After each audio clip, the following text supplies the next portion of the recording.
Good evening, ladies and gentlemen. Good evening. I am your host, Quianna, Canada. Welcome back to Quianna's show.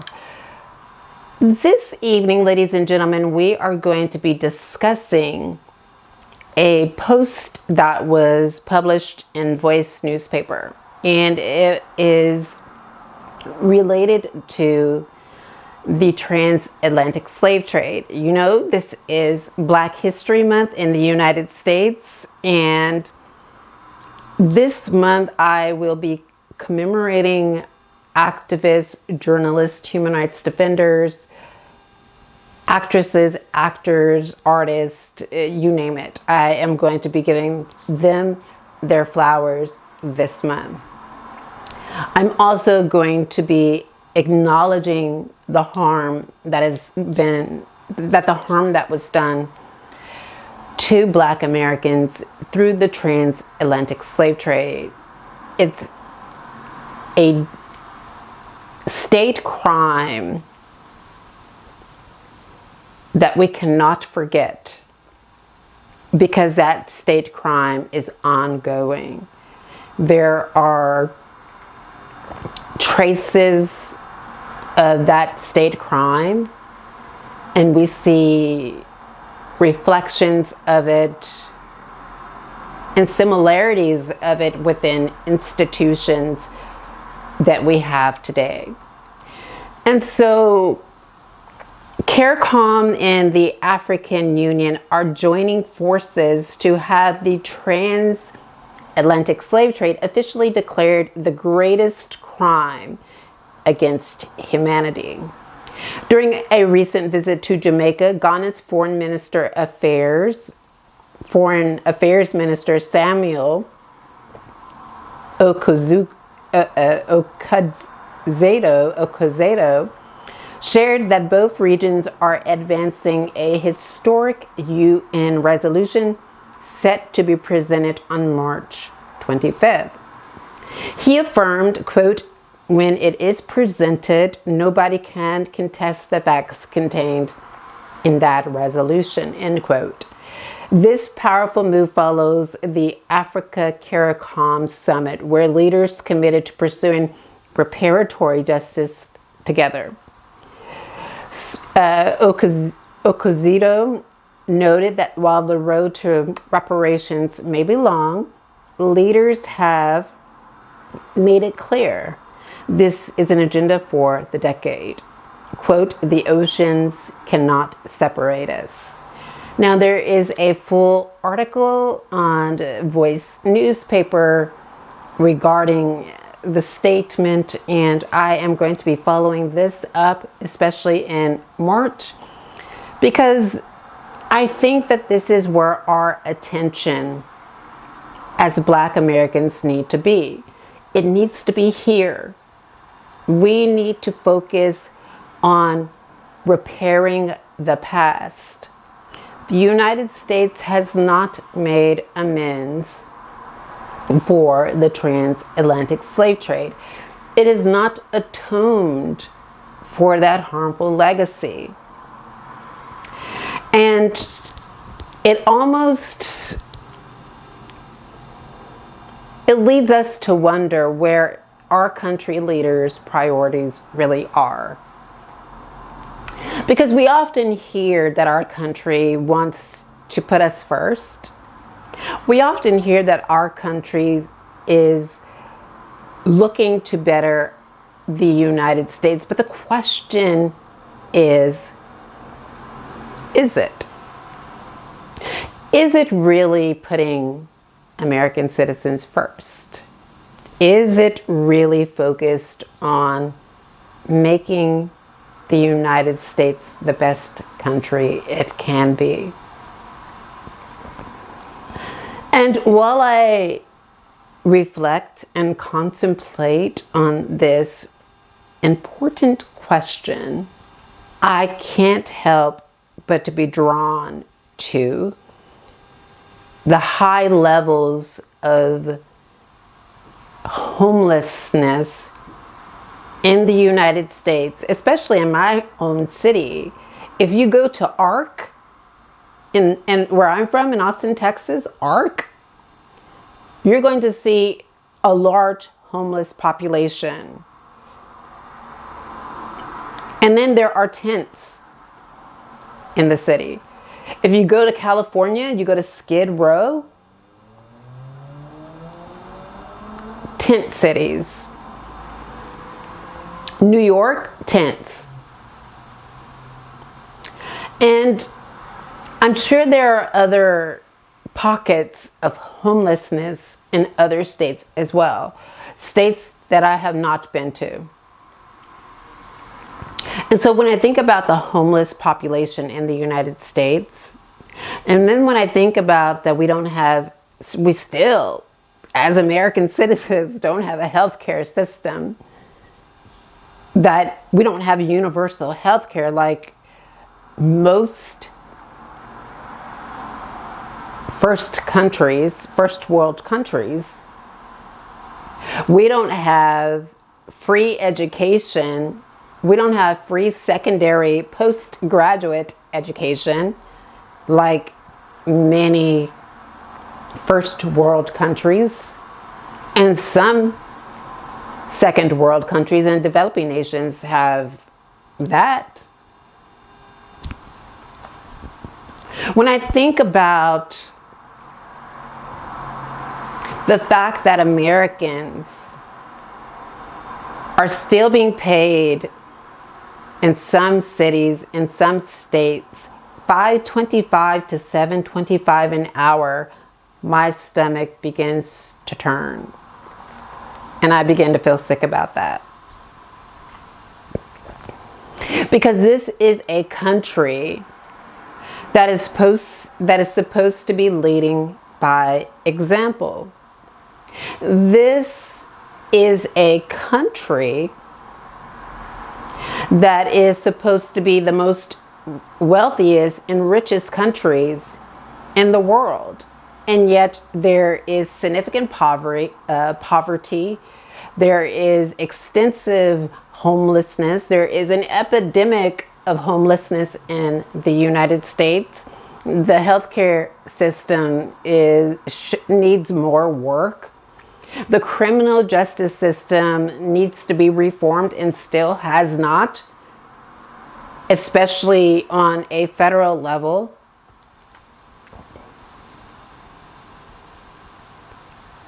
And it brings me back to thinking, who is this country for? Who is it for? Because those facts that I just named does not appear to be a country for American people. So who is it for?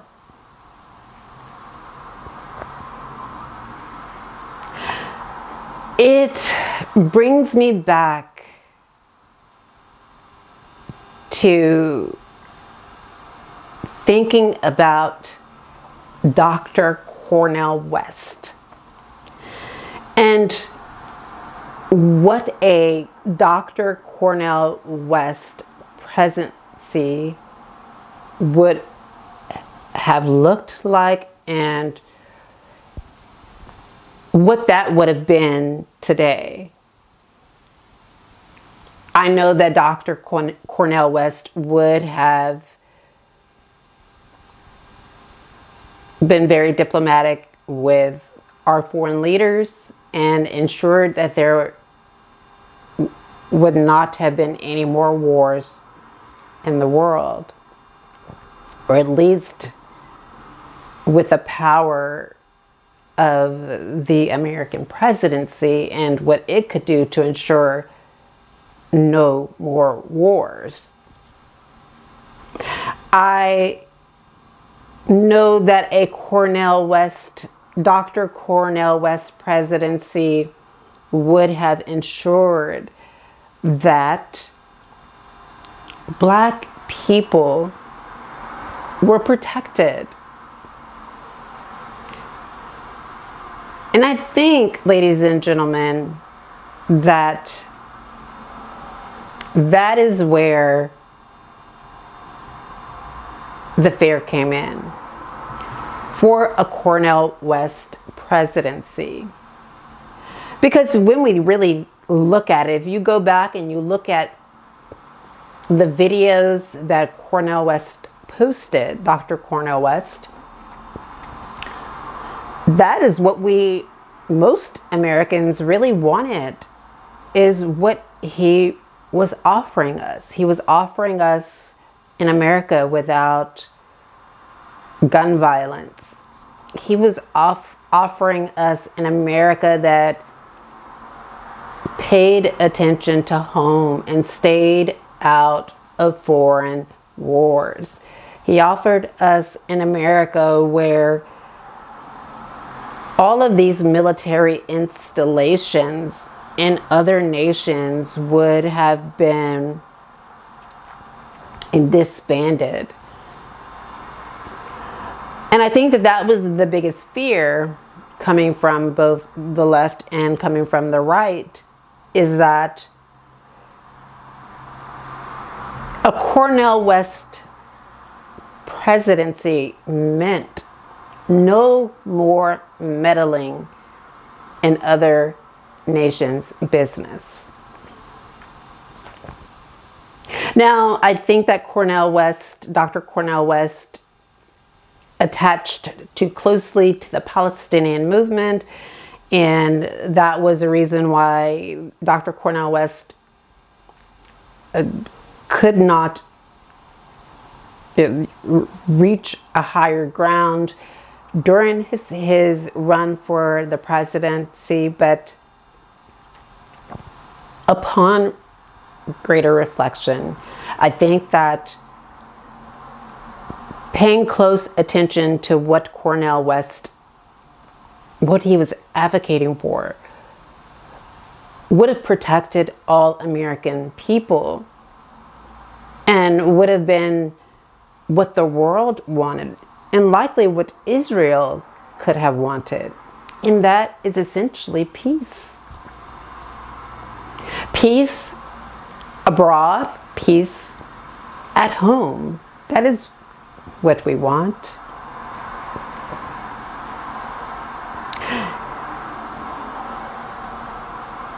Now is the time.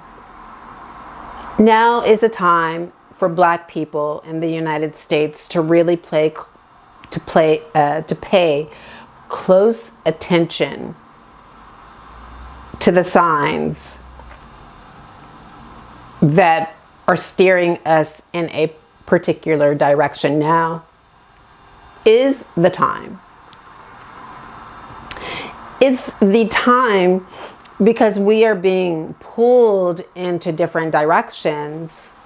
We're being pulled into advocating for different causes, and that's not to say that we shouldn't advocate for those causes, because I think that we should. Black Americans have always been resistant. Black Americans have always been about justice. No peace, no justice. Black Americans have always gone out to the streets to fight the good fight. And I mean peacefully, protesting and exercising our First Amendment right.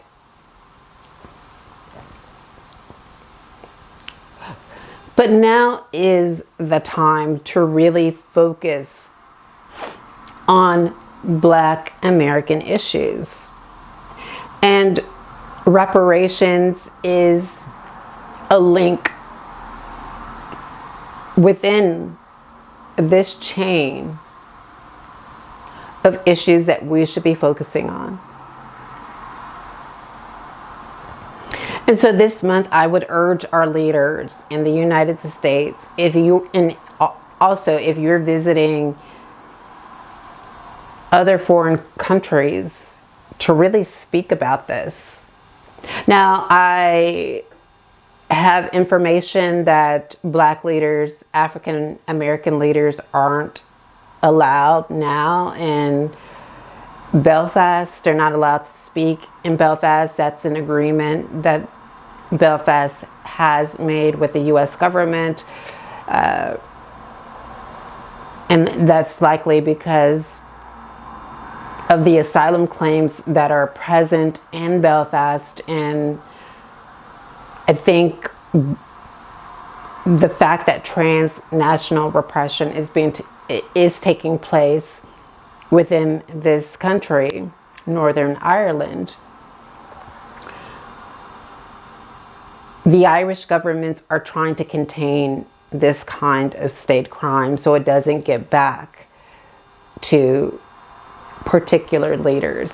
And it could be a reason why the Irish government is going on this 50-state tour where it's visiting different European states. They could be telling them that someone could be going to speak about transnational repression and not to take it seriously. But who knows? They could be going for other reasons. So there's not a definitive opinion on that. But what I do know is that Black Americans have not been able to speak, or Black Americans in leadership positions, such as academics or politicians, have not been able to come to Belfast and speak because, again, they know that I'm here, not the Black Americans, but the leaders here. They know. And I know that I would likely speak out and tell these leaders about their ill treatment and their participation in transnational repression. That's a story for a different day, ladies and gentlemen. But again, I think right now it's important for us to stay focused and to hold our leaders' feet to the fire when it comes to reparations. This is the decade for reparations. And the United States, to show that it has changed its philosophy, its ideology, and its political and institutional makeup, I think, as it relates to systemic and institutional racism, I think it would behoove the United States to start making amends and figuring out a plan to atone for its participation in the transatlantic slave trade. What we're seeing happening, the news stories that are being blasted and published in legacy media, it only tells us that there is a continuation and that the transatlantic slave trade has morphed into a different form. And there you have it, ladies and gentlemen. Don't forget to follow me on Facebook by searching for my name. That's at Quianna Canada. And follow me here on YouTube at Real Quianna Canada. Talk to you next time. Bye-bye.